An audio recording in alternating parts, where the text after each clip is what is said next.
Денеска за Рацин МК имаме чест да разговараме со професорот Горан Марковски, кандидат на Независни заедно за Скопје изборите 2025. Професоре, добро дојдовте. Добро најдов, благодарам на поканата. Овдека сме дел од серијалот кој што ја правиме со градоначалниците, односно кандидатите за градоначалници за град Скопје. Првото прашање, зошто? Да, вообичаено прашање.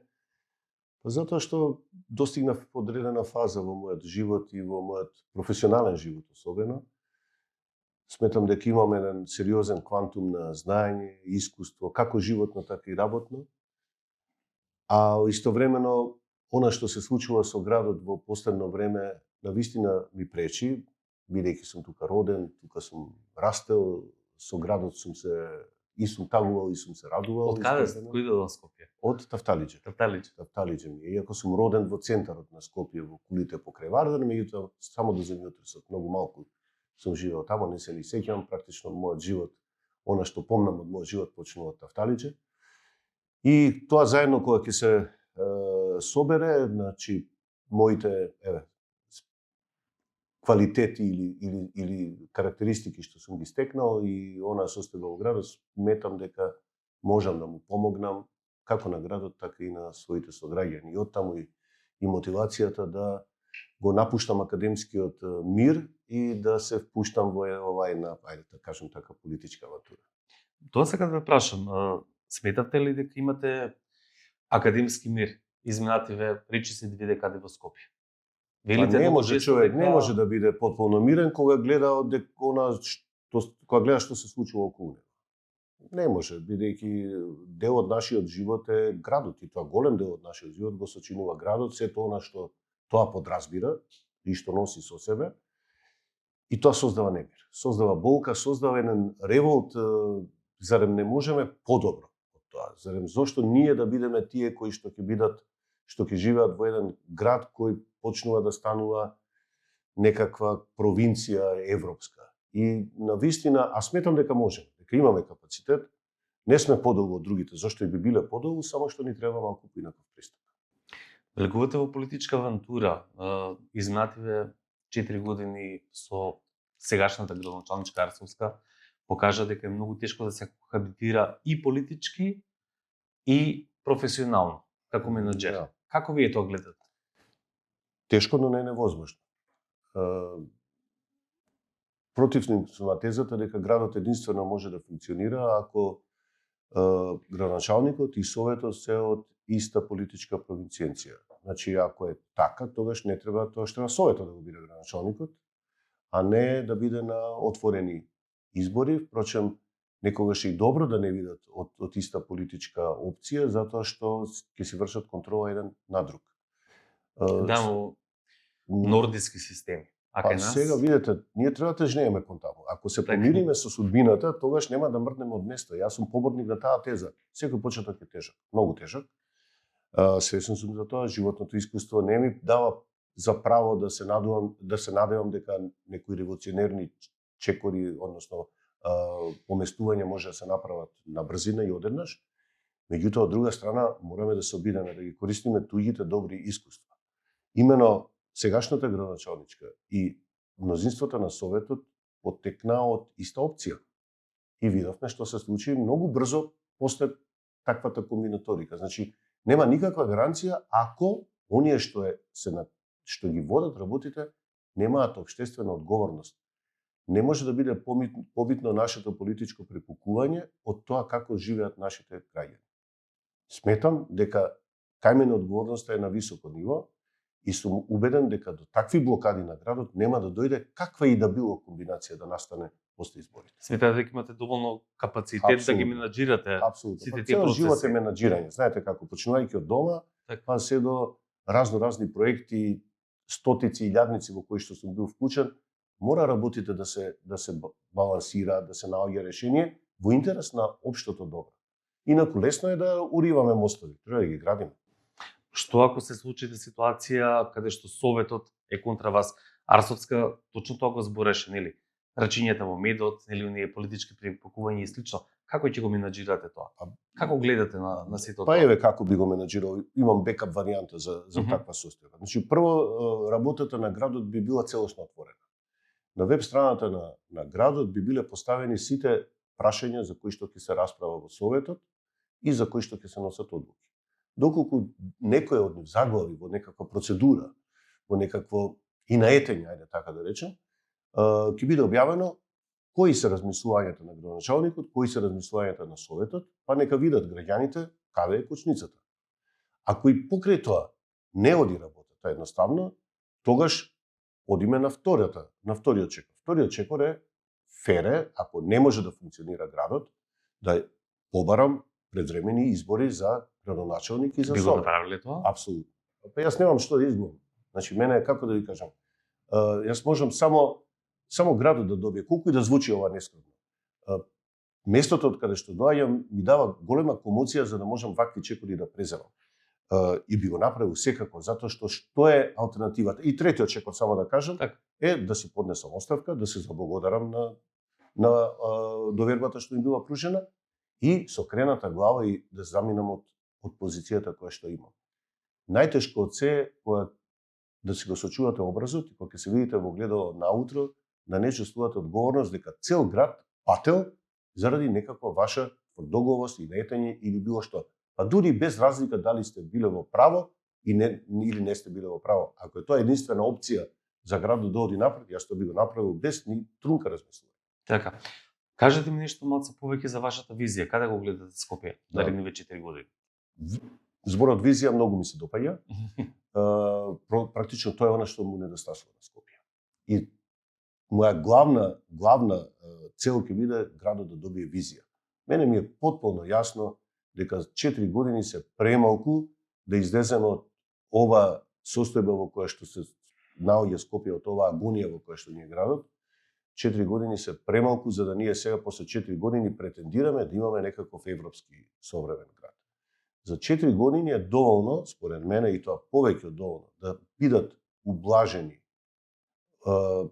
оние основни проблеми кои што ги имаме во однос на загадувањето на воздухот, решен голем дел од градскиот сообраќај и градскиот метеж, и Скопје да го поставиме врз основа на визија документ кој што ќе биде изработен од стручни лица, инклузивен, во соработка со сите заедници во градот, граѓани, стопанство и така натаму, да донесеме еден обврзувачки визија документ, кој што ќе биде почитуван и понатаму, не да зависи тоа од кој ќе биде градоначалник или каков совет ќе имаме.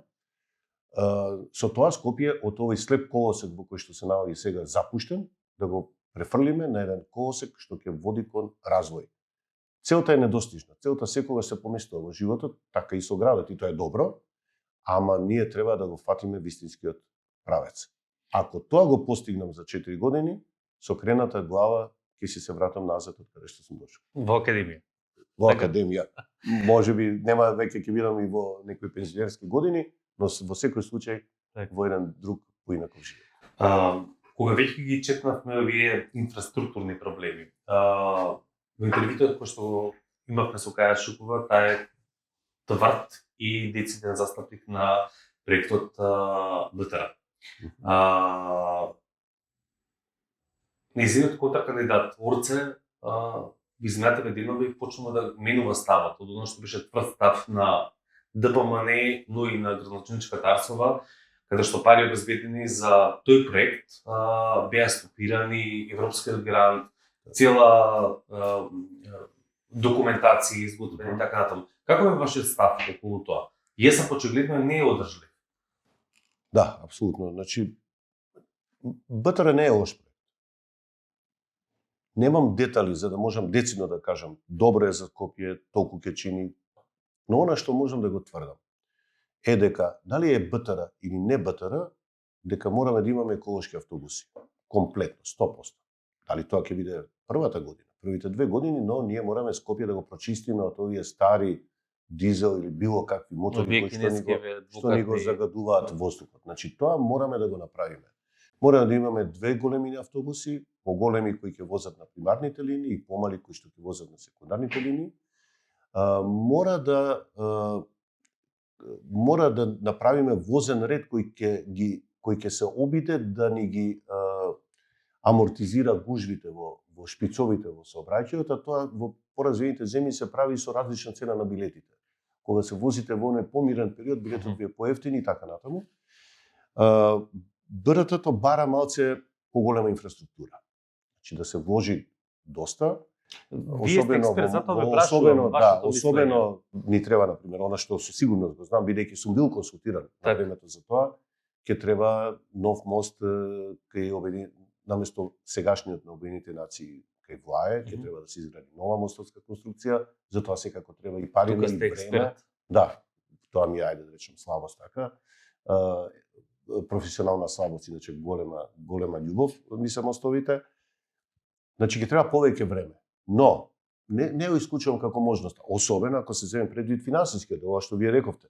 Ако имаме земено кредит, ако ние плаќаме некакви пенали затоа што не го користиме, човек мора да ги согледа сите работи па да донесе одлука. Можеби не на сите линии БРТ, меѓутоа можеби на оваа главната исток-запад да оди еден автобус таков кој што ќе биде физички одвоен од другите учесници во сообраќајот, што мене малку ми се вклопува и во тезата за развој на сообраќајот во Скопје, затоа што претпоставам дека сум единствен од кандидатите кој преферира намалување, односно дестимулација на користењето на автомобилите, личните возила, не градење катни гаражи по секоја цена, особено не надземни, затоа што со тоа практично влегуваме во една изгубена битка со автомобилите.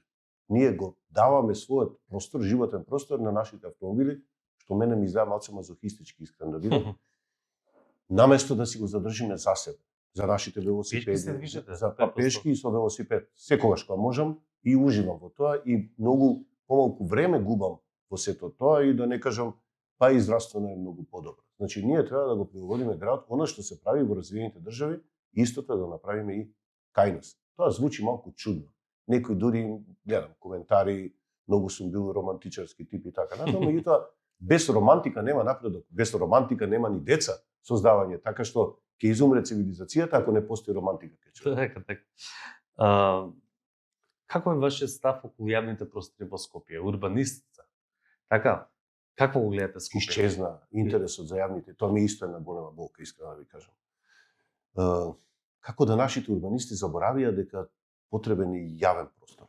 Имате ли потреба да ги карате? Дел од вас, од овие кои што се сега, кои што го градат Скопје, претпоставам и ваши студенти? Па ние на градеже не се занимаваме со урбанизам, тоа е на архитектонски факултет, јас не предавам за жал на архитектура, но се дружам нормално и деловно и пријатели имам, некои од најдобрите другари ми се архитекти, како што е професорот Хаџибуља Митко, например сме. Пошто имаше и гениално интервју. Да, затоа и го споменам, знам дека имаше интервју кај вас, сме 30 години другари и разговараме често, но неминовни се овие теми во нашите разговори. Значи, јас сум сигурен дека нашите урбанисти знаат како треба, ама се притиснати од други интереси и практично заборавивме на јавниот интерес. Заборавивме на јавни објекти. Мене ме боли што, сведоци сме нека ние со можеби децени назад немаме урбанистички проекти во кои што ќе се сретне некој објект од заеднички интерес, објект од култура, објект од музика, објект од спорт. Значи се е ставено. Кај нас е единствена вредност на урбанистичките проекти метри квадратни. Се мери вредноста во метри квадратни. Во пари? Односно во пари.